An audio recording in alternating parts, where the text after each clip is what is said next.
ప్రజానికానికి నమస్కారం. నేను మున్సిపల్ చైర్మన్ అయ్యేటప్పుడు ఒక మాట ఇచ్చినాను.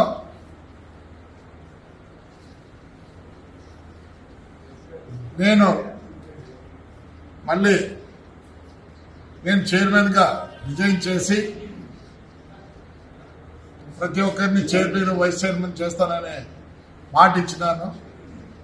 ఇన్ని రోజుల తర్వాత ఈరోజు తెలుగుదేశము, బీజేపీ, పవన్ కళ్యాణ్ గారి జనసేన పవర్లోకి వచ్చినాయి కాబట్టి మాకు గవర్నమెంట్లో ఎలాంటి అవకతవకలు ఉండవు కాబట్టి ఒక నెల లోపల గవర్నమెంట్ అక్కడ సెట్ అయిపోతానే నెల లోపల రిజైన్ చేసి నా చైర్మన్ పదవికి రిజైన్ చేసి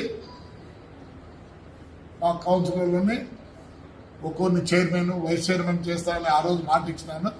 దానికి కట్టుబడి ఉండే ఒక నెల లోపల నా చైర్మన్ వద్దకు రాజీనామా చేస్తాను. ఎందుకంటే మాట తప్పకూడదు కాబట్టి తప్పకుండా చేస్తా. అలానే ఈ 5 ఏళ్ళు కుంటుపడిన మున్సిపాలిటీ ఆంధ్ర తాడిపత్రిని మళ్ళీ తప్పకుండా అన్ని విధాలా అభివృద్ధి చేస్తామని కోరుకుంటూ, ఎందుకంటే ఎక్కువ స్టేట్మెంట్ ఇవ్వకూడదు, మళ్ళీ కోర్టు ఇది ఉంది కాబట్టి నేను ఇంతవరకే స్టేట్మెంట్ ఇస్తాను. దాని తర్వాత తాడిపత్రి చెప్పుకుంటే చాలా మాట్లాడాలో మాట్లాడు. అందరికి ధన్యవాదాలు. ప్రజానికానికి నమస్కారం. నేను మున్సిపల్ చైర్మన్ అయ్యేటప్పుడు ఒక మాట ఇచ్చినాను.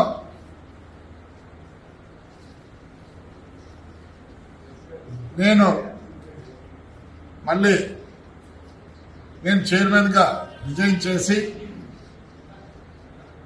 ప్రతి ఒక్కరిని చైర్మన్ వైస్ చైర్మన్ చేస్తాననే మాట ఇచ్చినాను. ఇన్ని రోజుల తర్వాత ఈరోజు తెలుగుదేశము, బీజేపీ, పవన్ కళ్యాణ్ గారి జనసేన పవర్లోకి వచ్చినాయి కాబట్టి మాకు గవర్నమెంట్లో ఎలాంటి అవకతవకలు ఉండవు కాబట్టి ఒక నెల లోపల గవర్నమెంట్ అక్కడ సెట్ అయిపోతానే నెల లోపల రిజైన్ చేసి నా చైర్మన్ పదవికి రిజైన్ చేసి మా కౌన్సిలర్లని ఒక్కొన్ని చైర్మన్ వైస్ చైర్మన్ చేస్తానని ఆ రోజు మాట ఇచ్చినాను. దానికి కట్టుబడి ఉండే ఒక నెల లోపల నా చైర్మన్ వద్దకు రాజీనామా చేస్తాను. ఎందుకంటే మాట తప్పకూడదు కాబట్టి తప్పకుండా చేస్తా.